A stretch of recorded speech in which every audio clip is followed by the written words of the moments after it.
There's also this video of Yuo's lab building a nuclear reactor.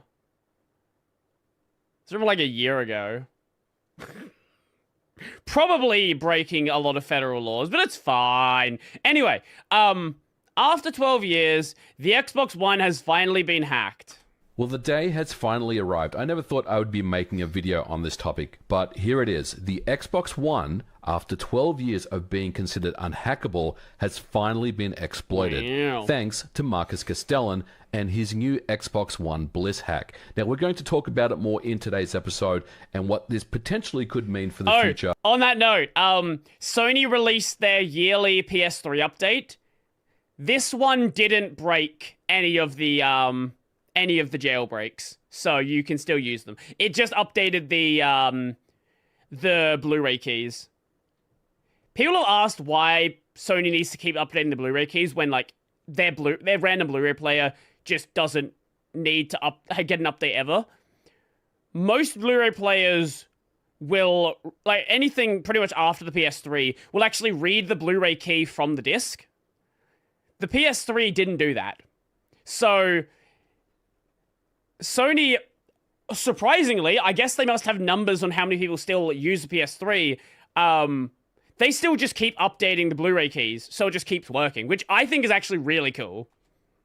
Of the Xbox One as far as things like opening it up for homebrew and preservation purposes. But I do first want to let you guys know that there is a really excellent security write-up that was done on the Reverse 2026 channel on YouTube, and it outlines the entire step of the process that Marcus went from start to finish to exploit the Xbox One. I'm going to leave a link to that in the description below. It is very, very technical, and I'll be honest with you, a lot of that stuff kind of went over my head, but it does kind of explain his thought process and how he went about hacking the Xbox One, and I think it's compelling viewing.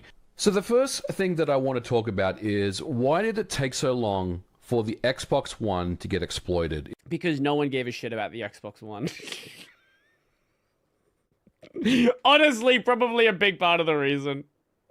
It was considered unhackable or uncrackable for years, right? So in 2019, Tony Chen from Microsoft did a presentation on the security aspects of the Xbox One. And it was... Never say something is unhackable. Never say that is a challenge. Oh, it's unhackable. Are you sure about that? Are you fucking crystal clear, perfectly sure? No time in the future anyone will ever be able to crack it. Never.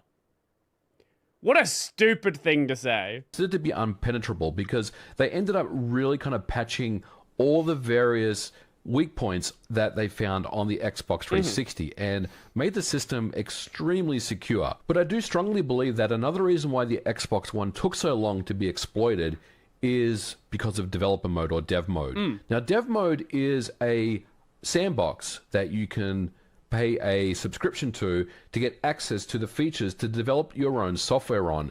And this is something that I think took away a lot. So they let you turn like a regular Xbox into a dev kit. Okay. Has the energy of, what are you going to do? Stab me, said man stabbed. A lot of the motivations to exploit the Xbox One, because you can indeed build your own homebrew applications and emulators and various things. There's already a dev mode community out there building UWP apps that run on Xbox One and Xbox Series that's actually kind of sick. processors. And the dev mode really kind of took out some of the motivation, in my opinion, to exploit the Xbox One. And I think the Xbox One really was a product of its time. When it released in 2013, it had a terrible launch, if you recall. Don Matrick was the head of Xbox at the time. It had the always online DRM policies. It also had just the TV. He's not going to talk about it. Okay, we have to bring it up. Sony makes fun of Xbox.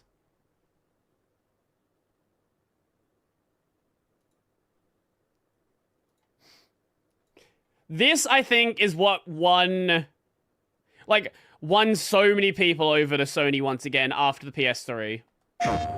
This is how you share your games on PS4.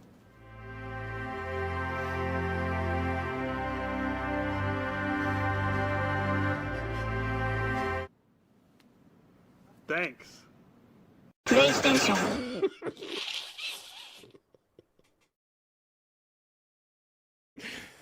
Because at the time, Xbox wanted you to have a Kinect always on to, like... I don't even know... What was their justification? I don't even remember why they wanted... Like, obviously, I know why they wanted it, but what were they trying to say as the reason to the user, for why the user would want it? Approach, but the hardware itself was quite sophisticated, as Tony Chen outlined in his Xbox One presentation in 2019.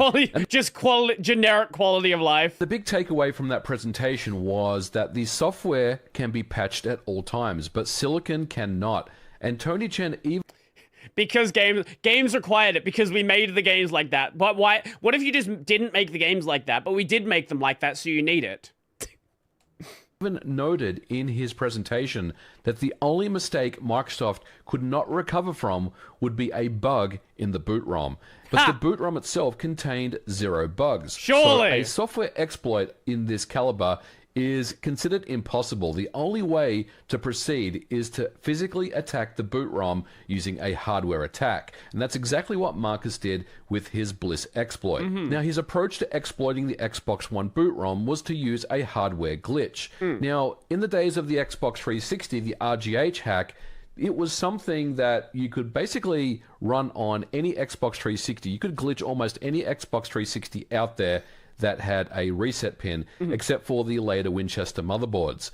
But Microsoft was very clever to secure all these particular weak points on the Xbox One. For example, there is no reset pin found on the Xbox One. And the other important aspect of the Xbox 360 RGH was to slow down artificially the system clock to make the glitch timings easier. So these things were not on the table for the Xbox One at all. Now, Marcus's approach was to use a voltage... Just... Imagine being... If you were... Could, like, just regular repairers fix an Xbox One? Because what it looks like to me is they just were like, hey, no, just have nothing. Like, did you have to, like, send your Xbox to Microsoft to get it fixed? Unless it was, like, just replacing an entire board or something like that? Able for the Xbox One at all. Now, Marcus's approach was to use a voltage glitch on the Northbridge rail. It's basically a hardware attack that temporarily shorts the processor's power supply to ground for a very small amount of time, and this causes the processor to make some type of mistake or put it into some type of undetermined state, like skipping a security check without fully turning off or rebooting the system. Now, the end result of this Bliss exploit is complete supervisor execution and decryption. And this means that all this is irreversible on Xbox One hardware. Once you've performed this modification, there is no way for Microsoft to come in and patch it after the fact. And according to the CyberSec Guru article, it executes before Microsoft performs any of its highly secure, irreversible cryptographic key transformations. It happens before any code revocation checks can occur. So once the boot ROM has been exploited, now we have the ability to dump the console's eFuses and all keys. It can also extract Microsoft's internal copyright strings from the boot ROM, as was showed in his demonstration. It also means that the various bootloaders can be fully decrypted, which means, in theory, potentially, we could start talking about things like custom firmwares. But the overarching thing here is that with the boot ROM exploit, things like the hypervisor, the game OS, the system OS, all of these features underneath are fundamentally compromised, and the hack will allow for decryption, loading, patching, and execution of unsigned code, which means if you're someone that's in Homebrew, then you're starting to get interested in something like this, right? And because this is a physical hardware-based attack, it's impossible for Microsoft to patch via a security firmware update. Now, it sounds like this is really difficult to exploit, though. However, once you can exploit it, that also then opens up the possibility to find other exploits that can more reasonably be done. Now, of course, this is 2026, and the Xbox One is considered old and out-of-date hardware, so why do... So is the PS3. So is the PS2, but people still hack those. we even really care about something like this? Well, we have to talk about things like preservation, right? The Xbox One, because it was unhackable for so many years, does have Xbox One exclusive games that are tied to the hardware. Now we have the ability to preserve those games. We can rip those games from disk as well as the hard drive, and those games can finally be preserved. And preservation... Here's a clip of Don. Okay. Which PlayStation had an official PS2 and early PS3. Eventually, with the PS3, they decided to remove it. But yeah, entire PS2 and early PS3 left. I don't remember what year it was the PS3 dropped it. It's a great line for games. Yeah, and absolutely. I think people are going to love it, and then they're going to understand what we're trying to create and how it links games and entertainment, the functionality of the box, some of the advantages that you get of having a box that is designed to use an online state. So that, to me, is a future-proof choice, and I think people could have arguably gone the other way if we didn't do it, and fortunately we have a product for people who aren't able to get some form of connectivity. It's called Xbox 360. Right. So stick with 360. Is that Jeff Keighley?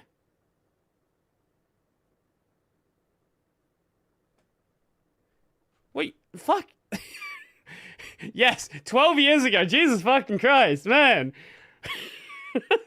I forgot that Jeff actually used to have a job and didn't just run a game, run an event show.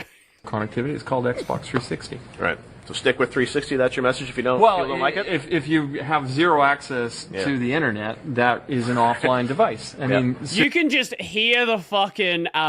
You can like see the, what do you call it? See the fucking the dollar signs in Jeff's eyes when he said that. He was like, oh, this is going mega viral. Oh, you've fucking given me the greatest interview of all time right now. Thank you for saying that. Like it. If you have zero access to connectivity, it's called Xbox 360. Right. So stick with 360. That's your message. If you Look at him. Look at him. He's so happy. He's so happy. He knew he was going to have a mega viral story because of this. No, well, don't like it? If you have zero access to the internet. Yeah. That is an offline device. I mean, seriously. That laugh, man. He knew. He fucking knew. When I read the blogs and thought about who's really the most impacted, there was a person who said, hey, I'm on a nuclear sub. Right. And I don't even know what it means to be on a nuclear sub, but I've got to imagine that it's not easy to get an internet connection. Man, that's so stupid.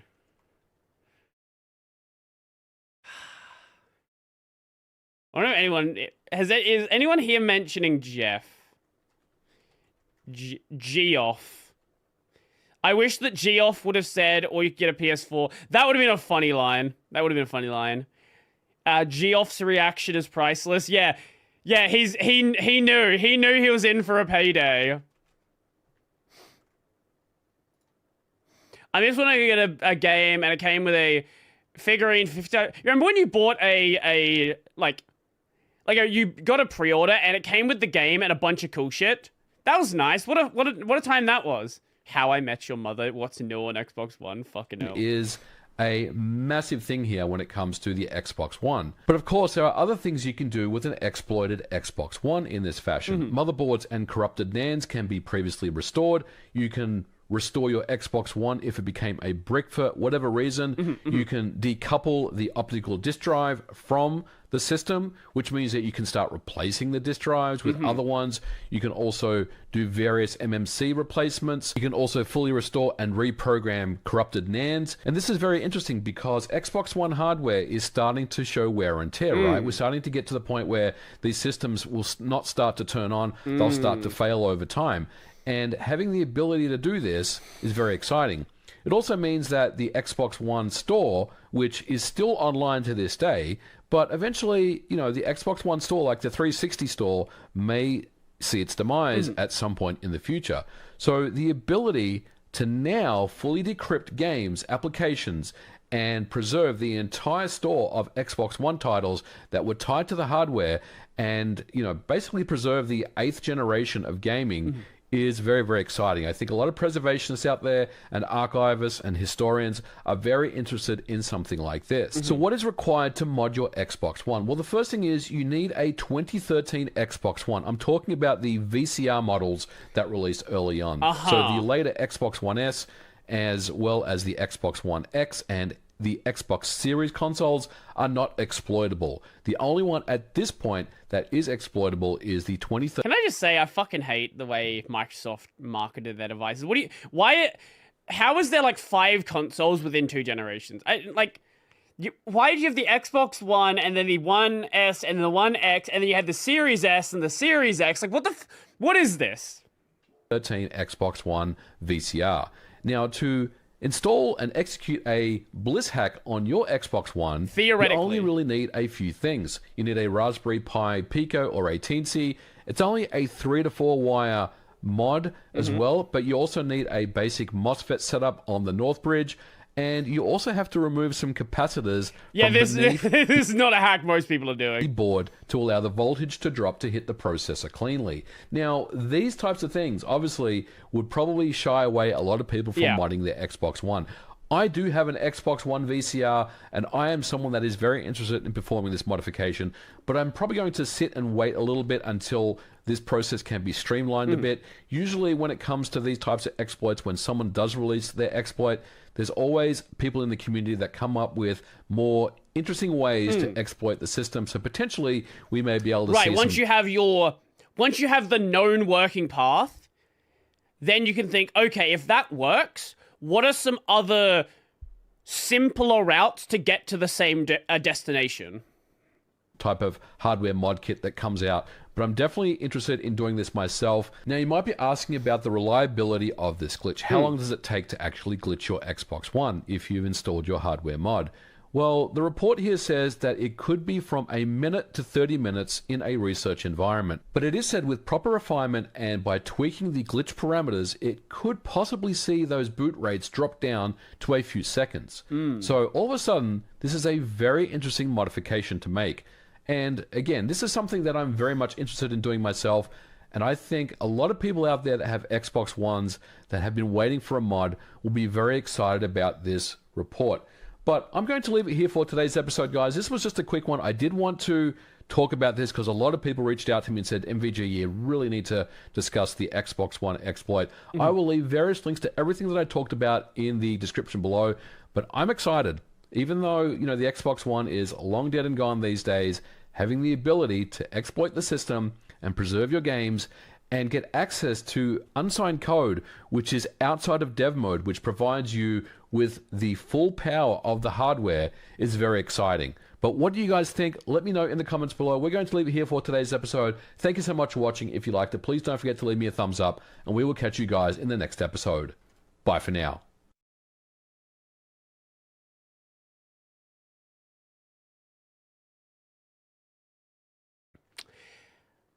Honestly, again, like I was saying, I think a big part of it is just how how much less interest there was in the Xbox One. Because, like, again, if you say you can never hack it, I don't believe you for a fucking second that you can never hack it. There's always going to be some sort of path to do so. But it does seem like this was more of a difficult problem than, like, pretty much any other console. And I don't know what it's like on the Series. I assume there's like, he mentions you can't do this on the Series S, Series X. I assume there's like no path for those. I think there is a PS5 hack that's already available though. I'm not sure about Switch 2, but Switch 2 is probably going to be like Switch 1. It's probably going to be a fucking WebKit hack or something. Actually, wait, no, PS4 was the PS4, PS5 were WebKit hacks. Is it just because Cosmic don't launch games with the dedicated GPU? I've not tested a bit, so I couldn't say that. You can never hack this shows off terrible console because we obfuscated the code and made it so you can't repair it. Yeah, look, if you're gonna say you can't hack it, you better be able to back that up pretty fucking hard. And you're never gonna be able to do that because there's always gonna be some possible route to make it happen. Okay, I think we'll check out one more, because I want to go do some stuff after the stream. We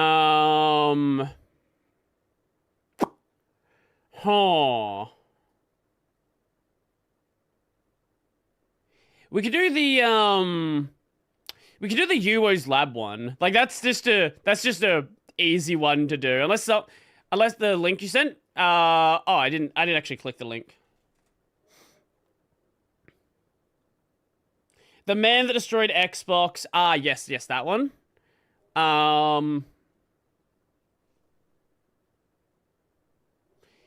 Do I mind explaining the second thread you've opened for that channel? Second thread?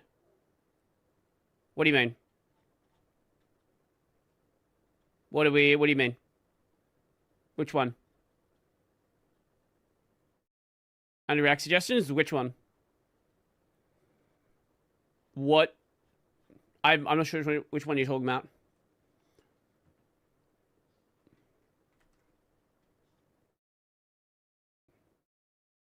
Look at the channel itself. Wait, what?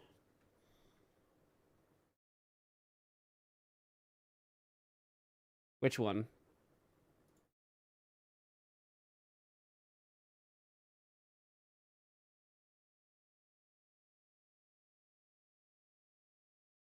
Oh. Oh, that. That's a, that's one of the, what do you call it? Redirect sites to Twitter.